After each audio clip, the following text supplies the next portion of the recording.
CEO of CPS Energy is stepping down after 5 years on the job. Today, Fox San Antonio's Lauren Lee spoke to him about his top accomplishments and what's in store for the utility's future. Doyle Benaby's been CEO at CPS Energy for the last 5 years, and his compensation grew to $739,000 this year, with much of his pay coming from performance bonuses. He won't say where he's going, other than he's heading to an energy company in the private sector for a job focusing on renewable energy. And I think this is the best job in public power. I think the compensation among my peers in public power is fair.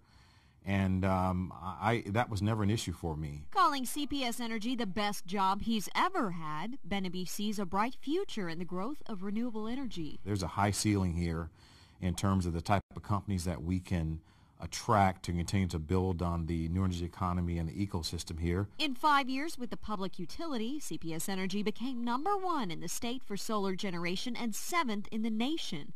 Benaby also announced the retirement of the Dealey Coal Power Plant by 2018, something he still expects to happen as planned. In fact, I think there's an outside chance that we might be able to pull that in, that time frame in a bit, which I think would be an extra benefit to our community. Benaby's last day will be September 30th. Lauren Lee, Fox News at 9.